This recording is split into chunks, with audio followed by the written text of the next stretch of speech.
എൻ്റെ പേര് നിർമ്മല ബിനു. ഞാൻ മാവേലിക്കരയിൽ നിന്ന് വരുന്നു. 2018 എൻ്റെ ആൻറ്റി പറഞ്ഞാണ് ഞാൻ കൃപാസന മാതാവിനെക്കുറിച്ച് അറിഞ്ഞത്. അന്ന് മുതൽ എനിക്ക് പല ആവശ്യങ്ങളുണ്ടായപ്പോഴും എൻ്റെ ആൻറ്റി എന്നോട് പറഞ്ഞു, നീ എവിടെ ചെന്ന് ഉടമ്പടി എടുക്കാൻ പറയായിരുന്നു. ഞാൻ പറഞ്ഞു, ആൻറ്റി ഉടമ്പടി എടുക്കുമ്പോൾ കുറേ കാര്യങ്ങൾ കൃത്യമായിട്ട് പാലിക്കണ്ടേ, എന്നെക്കൊണ്ട് അത് സാധിക്കുകയില്ല, അതുകൊണ്ട് എനിക്കത് ചെയ്യാൻ സാധിക്കത്തില്ല എന്ന് വിചാരിച്ചുകൊണ്ട് ഞാനത് ചെയ്തില്ല. പക്ഷേ ഞാനിവിടെ വന്ന് പ്രാർത്ഥിച്ചു, എനിക്കൊരു വീട് വേണമായിരുന്നു. അപ്പം ഞാനിവിടെ വന്ന് ഒരു സെപ്റ്റംബർ 24 പ്രാർത്ഥന തുടങ്ങി. ഒരു വർഷം മുടങ്ങാതെ പിറ്റേ വർഷം വരെ ഇവിടെ വന്ന് കിട്ടിയ ഒരു നീല മെഴുകുതിരി, ഒരു ചെറിയൊരു പ്രാർത്ഥന വഴി ഞാനത് ചൊല്ലി മുടങ്ങാതെ എനിക്കൊരു 2 നില വീട് വെക്കാനായിട്ട് സാധിച്ചിരുന്നു. പക്ഷേ ആ വീട് വെച്ച് കഴിഞ്ഞപ്പോൾ എനിക്ക് 2 നില വീടിനോട് താല്പര്യമില്ലായിരുന്നു. എനിക്ക് സാധാരണ ഒരു കൊച്ചു വീടായിരുന്നു ആഗ്രഹം. പക്ഷേ എൻ്റെ ഹസ്ബൻഡ് സമ്മതിച്ചില്ല, 2 നില വീട് തന്നെ വെച്ചു. താഴെ ഒരു മുറി. എനിക്ക് മേളിൽ കയറി ഇറങ്ങി ജോലി ചെയ്യാനോ അല്ലെങ്കിൽ അത് ചെയ്യാനോ മാനേജ് ചെയ്യാനോ ഒന്നും എനിക്ക് ഭയങ്കര ബുദ്ധിമുട്ടായിരുന്നു. അപ്പം പറഞ്ഞപ്പം അങ്ങനെ തന്നെ ഞങ്ങൾ വീട് വെച്ചു. പക്ഷേ ചെറിയ സാമ്പത്തിക ബുദ്ധിമുട്ടുകളൊക്കെ ഉണ്ടായി ആ വീട് കാരണം. അപ്പം എനിക്ക് വീട്ടിൽ സാമ്പത്തിക ബുദ്ധിമുട്ടുണ്ടായത് കാരണം തന്നെയല്ല, എനിക്ക് വീട് മാനേജ് ചെയ്യാനോ അത് മേളിൽ കയറി ഇറങ്ങാനോ ഉള്ള ബുദ്ധിമുട്ട് കാരണം ഞാൻ എപ്പോഴും പറയാമായിരുന്നു, എനിക്ക് ഈ വീട് വിൽക്കണം, എനിക്ക് ഈ വീട് വേണ്ട, എനിക്ക് സാധാരണ ഒരു കൊച്ചു വീട് മതിയെന്ന് ഞാൻ എപ്പോഴും പറയുമായിരുന്നു. പക്ഷേ അത് സാധിച്ചില്ല. കുറേ നാൾ കഴിഞ്ഞിട്ട് ഞാൻ പറഞ്ഞു, നമുക്ക് വീട് വിൽക്കാം എന്ന് പറഞ്ഞു. അങ്ങനെ പറഞ്ഞു കഴിഞ്ഞപ്പോഴത്തേക്കിന് വീട് വിൽക്കാൻ സാധിക്കുന്നില്ല. 4 വർഷമായിട്ട് ഞങ്ങൾക്ക് വീട് വിൽക്കാൻ സാധിക്കുന്നില്ല. എനിക്കങ്ങ് ദേഷ്യവും സങ്കടവും ഒക്കെ എപ്പോഴും വരുമായിരുന്നു. എനിക്ക് വീട് മാനേജ് ചെയ്യാൻ പറ്റാത്തതുകൊണ്ടും വീട്ടിലെ ജോലിയെല്ലാം ചെയ്യുന്നതുകൊണ്ട് എനിക്ക് ഭയങ്കര ദേഷ്യമൊക്കെ വരുമായിരുന്നു. അങ്ങനെ ഇനി ഒറ്റ തരത്തിലും പറ്റുന്നില്ല, സാമ്പത്തികമായിട്ടും ടൈറ്റിൽ വരുന്നു. അപ്പോൾ അങ്ങനെ ഇച്ചിരി ബുദ്ധിമുട്ട് വന്നപ്പോൾ എൻ്റെ ഒരു ഫാമിലി ഫ്രണ്ട് ഞങ്ങളെ സഹായിച്ചു. അപ്പം വീട് വിറ്റ് കഴിയുമ്പോൾ ഈ പൈസ കൊടുക്കാമല്ലോ എന്ന് ഞാൻ വിചാരിച്ചു.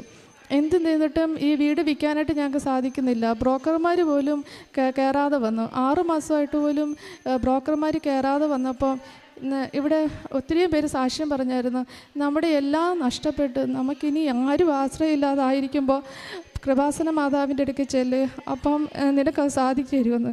എനിക്ക് മനസ്സിലായി, ഇനി എനിക്ക് ആരുമില്ല, ഇനി എങ്ങനെ പ്രാർത്ഥിച്ചാലും എനിക്ക് സാധിക്കുകയില്ല. ഇനി ഉടമ്പടിയിൽ എന്തൊക്കെ പാലിക്കണോ അതെല്ലാം പാലിച്ചേ മതിയാവൂ എന്നോർത്ത് ഞാൻ ഇവിടെ വന്നു. അപ്പോൾ ഇതിനു മുമ്പേ എൻ്റെ കൂടെ ജോലി ചെയ്തിരുന്ന ഒരു ട്രെയിനി കുട്ടി എനിക്ക് വേണ്ടി ആ ഉടമ്പടി എടുത്ത് പ്രാർത്ഥിക്കുന്നുണ്ടായിരുന്നു, ഞാനിവിടെ വന്ന് പ്രാർത്ഥിക്കണമെന്ന്. അതുപോലെ തന്നെ ഹസ്ബൻഡിൻ്റെ ഒരു പെങ്ങളും ഇതുപോലെ, കസിൻ പെങ്ങളും ഇതുപോലെ എനിക്ക് വേണ്ടി ഉടമ്പടിയിൽ പ്രാർത്ഥിക്കുന്നുണ്ടായിരുന്നു, ഞാനിവിടെ വന്ന് ഉടമ്പടി എടുക്കണമെന്ന്. അപ്പോൾ ഞാനെന്ന് വിചാരിച്ച് എനിക്ക് ഭയങ്കരമായിട്ട് ആഗ്രഹം വരുവാണ്, ഇവിടെ വന്ന് ഉടമ്പടി എടുക്കണം, അല്ലെ എൻ്റെ വീട് വിൽക്കാനായിട്ട് എനിക്ക് സാധിക്കത്തില്ല. എൻ്റെ ആഗ്രഹം സാധിക്കണമെങ്കിൽ ഞാൻ ഉടമ്പടി എടുത്തേ പറ്റൂ. അത് ഞാൻ മാതാവിനോട് പ്രാർത്ഥിക്കുന്നതും മാതാവിൻ്റെ അനുഗ്രഹമുള്ള ഒരാളാണെങ്കിലും ഈ ഉടമ്പടി കണ്ടിന്യൂ ചെയ്യാനായിട്ട് പറ്റത്തില്ലല്ലോ എന്ന് വിചാരിച്ചുകൊണ്ട് ഞാൻ അത് ഉടമ്പടി കണ്ടിന്യൂ ചെയ്യാൻ പേടിയായതുകൊണ്ട് ചെയ്തില്ല. അങ്ങനെയാണപ്പോഴാണ് എന്നെ നാത്തൂൻ വിളിച്ച് പറഞ്ഞ്, നിനക്ക് എന്നെ ഇങ്ങോട്ട് വിളിച്ചിട്ട് പറയുവാണ്, എടി നീ ആ കൃപാസനത്തിൽ പോയി പ്രാർത്ഥിക്കുക, ഉടമ്പടി എടുക്ക്, നിനക്ക് വേണ്ടി ഞങ്ങൾ പ്രാർത്ഥിക്കുന്നുണ്ടെന്ന്. അങ്ങനെയാണ് എൻ്റെ ഈ ഫ്രണ്ടും വിളിച്ചിട്ട് എൻ്റെ അടുക്കെ പറഞ്ഞ്, ചേച്ചി പോയി പ്രാർത്ഥിക്ക്, ചേച്ചിയുടെ കാര്യങ്ങളൊക്കെ നടക്കും. എന്ത് കാര്യങ്ങളൊന്നും ഇവർ പറഞ്ഞില്ല, ചേച്ചി പോയി ഉടമ്പടി എടുക്കാനെന്ന് പറഞ്ഞല്ലോ.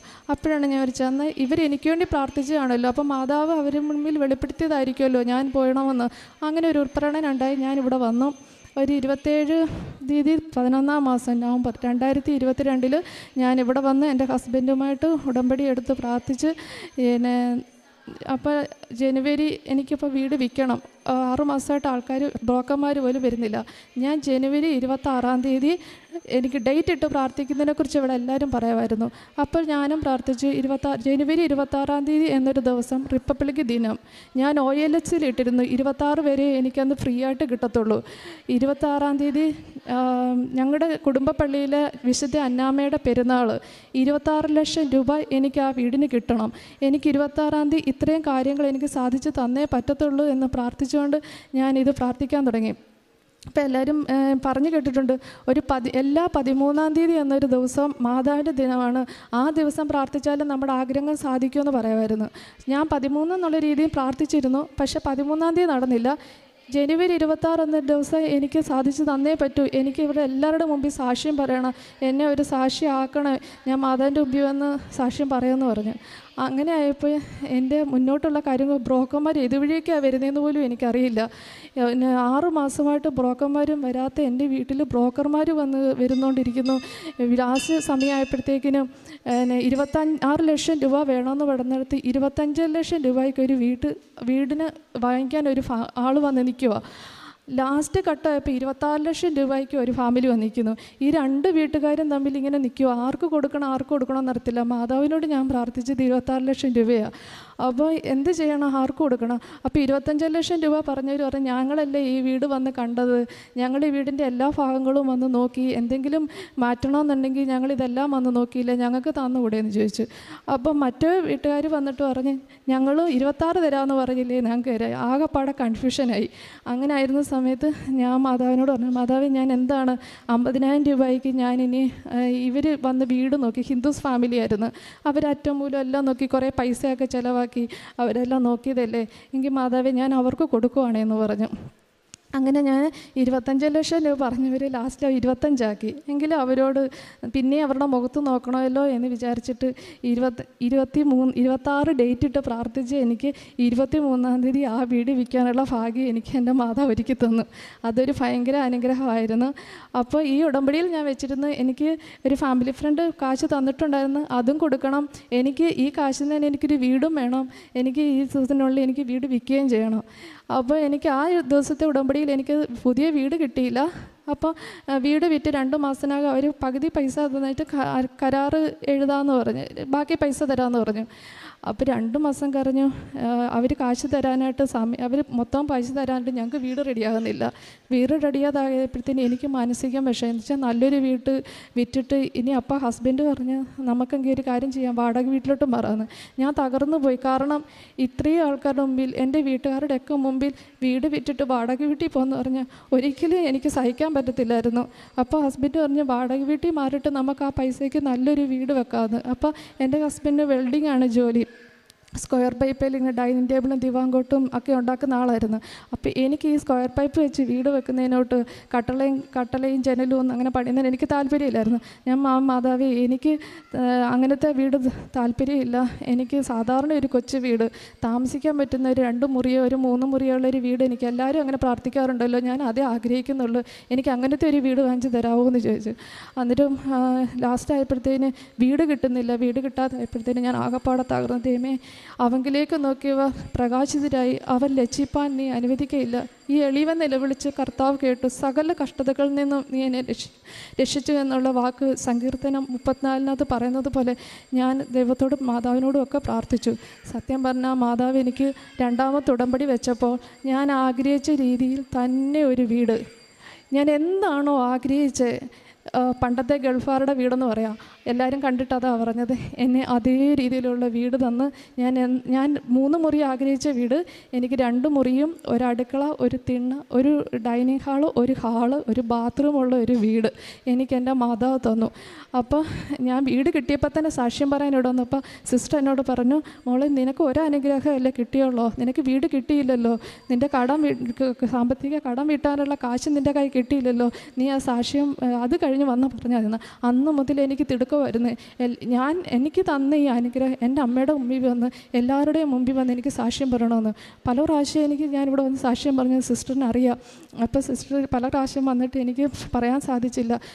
അപ്പോൾ എനിക്കറിയാം എനിക്കിനി അടുത്ത വീട് കിട്ടിയിട്ട് വന്ന് പറയാനായിരിക്കും എന്നെ വെയിറ്റ് ചെയ്യിപ്പിച്ചതെന്ന്. ശരിക്കും പറഞ്ഞാൽ മാതാവിനെ അനുഗ്രഹിച്ചു. ഇപ്പം ആഗസ്റ്റ് 3-ാം തീയതി, അതും ഞാൻ ആഗ്രഹിച്ച വീടെന്ന് പറയുമ്പോൾ ഞാൻ ആഗ്രഹിച്ച വീട് എൻ്റെ കൺമുമ്പിലുണ്ട്. പക്ഷേ എൻ്റെ ഹസ്ബൻഡ് 1 മാസമായിട്ട് ആ വീട് കണ്ട്, ഞാൻ 1 മാസമായിട്ട് എൻ്റെ വീട് ഞാൻ കണ്ടില്ല. അപ്പം ഹസ്ബൻഡ് ഇങ്ങനെ പടം വരച്ച് കാണിക്കുന്നുണ്ടായിരുന്നു ഇങ്ങനത്തെ വീടാണെന്ന്. അപ്പോഴൊന്നും എനിക്ക് വീട് കാണാൻ സാധിച്ചില്ല. ഞാൻ വീടെഴുതി ഒരു 13-ാം തീയതി. അപ്പം ഞാൻ പറഞ്ഞു, മാതാവേ കരാർ എഴുതാം, പുതിയ വീടിന് കരാർ എഴുതാൻ പറയുന്നേ അല്ലേ ഉള്ളൂ, എനിക്കാണ് ആ വീട് കാണാൻ പറ്റുന്നില്ലല്ലോ. 13 എന്നൊരു ഡേറ്റ് ഞാൻ പല പ്രാവശ്യം മാതാവിനോട് ചോദിച്ചു, എനിക്ക് ആ 13 എന്നുള്ള ഡേറ്റിൽ എനിക്ക് വീടൊന്ന് കാണാൻ പറ്റുമോ, അല്ലെ കരാർ എഴുതാൻ സാധിക്കുമോ എന്ന് ചോദിച്ചു. അങ്ങനെ ഒരു ഏതോ മാസം ഓർക്കുന്നില്ല, ജൂലൈ 13-ാം തീയതി ഹസ്ബൻഡ് അന്ന് കരാർ എഴുതി, ഞാൻ പോയില്ല. അന്ന് വൈകുന്നേരം ഞാൻ ചെന്ന് വീട് കാണുക. ആ വീട് കണ്ടിട്ട് ഞാൻ സത്യം പറഞ്ഞാൽ ഞെട്ടിപ്പോയി. കാരണം ഞാൻ എന്താണോ എൻ്റെ കൺമുമ്പിൽ ആഗ്രഹിച്ചത് അതേപോലൊരു വീട് എൻ്റെ മാതാവ് എനിക്ക് തന്നോ എന്ന് ഞാൻ ആഗ്രഹിച്ചു പോയി. കാരണം അത്ര തന്നെ ഒരു വീട്, ആ വീട് കാണാൻ വേണ്ടിയാണ് ഞാൻ പോയത്. പക്ഷേ കരാർ എഴുതിയതിൻ്റെ അന്ന് അവിടെ ചെന്നപ്പോൾ ആ വീട്ടിലെ ആൻറ്റി അങ്കിളും എല്ലാവരും ഉണ്ടായിരുന്നു. അവരാണെങ്കിൽ ആ വീടെല്ലാം ഷിഫ്റ്റ് ചെയ്യുക, അവരുടെ പഴയ സാധനങ്ങളൊക്കെ ഷിഫ്റ്റ് ചെയ്യുമ്പോൾ ഞാൻ അങ്ങനെയൊന്നും കാണാനില്ല, വീട് സാധാരണ കാണാൻ പോകുന്നതല്ല പോയതാണ്. അവരന്ന് ആ താക്കോല് എൻ്റെ കയ്യിൽ അന്ന് എൻ്റെ തന്നു. ആ വീട് അന്നാണ് ഞാൻ കാണുന്നതും ആ താക്കോൽ എൻ്റെ കയ്യിൽ തരാനുള്ള ഭാഗ്യവും മാതാവ് എനിക്ക് തന്നു. അങ്ങനെ അതേപോലൊരു വീട് തന്ന എനിക്ക് അതൊരു പെന്തക്കോസ്ത് സഭയിലെ ആൻറ്റി അങ്കിളുമായിരുന്നു. അവർ അനുഗ്രഹിച്ച് പ്രാർത്ഥിച്ചാണ് എനിക്ക് ആ വീട് തന്നത്. ആ വീടിൻ്റെ ചുവരുകൾ മുഴുവനും പെന്തക്കോസ്തുകാരായിരുന്നെങ്കിൽ പോലും ചുവരുകൾ നിറയും വചനങ്ങളാണ് എഴുതി വെച്ചിരുന്നത്. ഏത് ചുവരിനൊരു ഗ്യാപ്പ് പോലും ഇല്ലാതാണ് ആ ചുവരുകൾ നിറയും വചനങ്ങൾ. എങ്ങോട്ട് കണ്ണു തിരിഞ്ഞാലും നമ്മുടെ വചനങ്ങൾ നിറഞ്ഞ ഒരു വീട്. അപ്പം ഞാൻ ഓർത്തു, എൻ്റെ മാതാവ് അത്ര അനുഗ്രഹിക്കപ്പെട്ട ഒരു ഭാവന എനിക്ക് തന്നു. അതെത്ര എല്ലാവരുടെയും മുമ്പിൽ സാക്ഷ്യം പറഞ്ഞില്ലെങ്കിൽ ഞാൻ മാതാവിനോടും ഈശ്കുമാരോടും ചെയ്യുന്നത് ഏറ്റവും വലിയൊരു തെറ്റാണ്. അപ്പം എനിക്കറിയില്ലായിരുന്നു ഇങ്ങനെ വന്നിട്ട് സാക്ഷ്യം പറയണമെന്നോ, എൻ്റെ നാവിൽ കൂടെ എങ്ങനെയാണ് ഇത് പറയണമെന്നോ, എങ്ങനെ എല്ലാവരുടെ മുമ്പിൽ പറയുന്നതൊക്കെ ഞാൻ ചിന്തിച്ചു. ഇപ്പം ഇവിടെ ഇരിക്കുമ്പോഴേ എന്തൊക്കെ വാക്കുകൾ എൻ്റെ നാവിൽ കൂടെ വരുമെന്നും എനിക്കറിയില്ലായിരുന്നു. പക്ഷേ ഇവിടെ ഇരിക്കുമ്പോൾ എൻ്റെ മാതാവിൻ്റെ അതരത്തിലൂടെ എൻ്റെ മനസ്സിലൂടെ എല്ലാം പറഞ്ഞു തന്ന് ഇത്രയും പറയാൻ എന്നെ അനുഗ്രഹിച്ചു. ഇപ്പം ഞാൻ ആ വീട്ടിലാണ്